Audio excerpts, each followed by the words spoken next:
This is a message from Brian Richards. To do that, I'm very interested. You're a children's magician. That must be fun. I like that. I think that must be fun. And you're now performing virtual shows, mostly in the US. It's been a ridiculous year, hasn't it? You know, I had 4 tours cancelled, 2 in the US and Canada, and 2 in Europe, plus 2 films. So 95% of my income went away.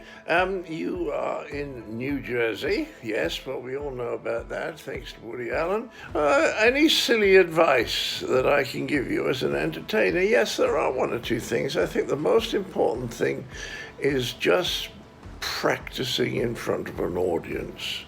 You can only learn so much practicing, although how you learn those tricks I don't know, because they require such precision that they sometimes scare me a little bit, that they're so fiendishly clever.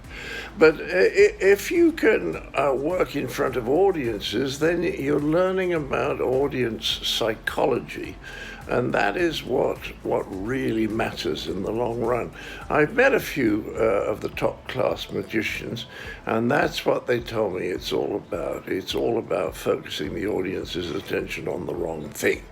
And I think that is a low and despicable and thoroughly interesting thing to learn. But as I say, you learn that in front of an audience, because I almost never do a performance without learning something.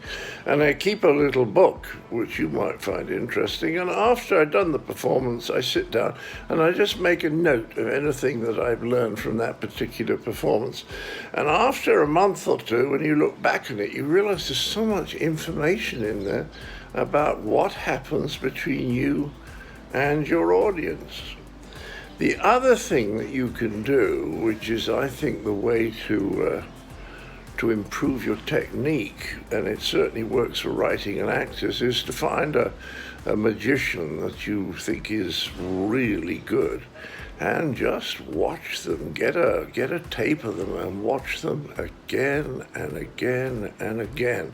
And if you go on watching them and you'll be surprised by this, up to the moment where you actually begin to get bored, that is the moment when you start learning. Because when you're bored watching them, you can watch exactly what it is that they do. You're not distracted by being sucked into their performance. You can sit back, not be emotionally involved with it, and just watch how they do things. And I've done that both with acting, watching people that I thought were wonderfully funny, and writing, especially with the English comedian Peter Cook. He did some sketches with Dudley Moore, and I used to write them out from memory, and then watch the sketch, and then write it out again, and realize what things I'd left out, what I got in the wrong order, and then watch it again, and then write it out again.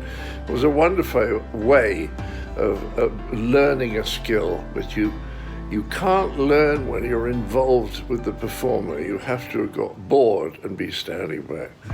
So that's mostly, because I couldn't do what you do, and I think it's amazing. And I just wish you all the luck in the world, and have fun, and how nice to make children happy.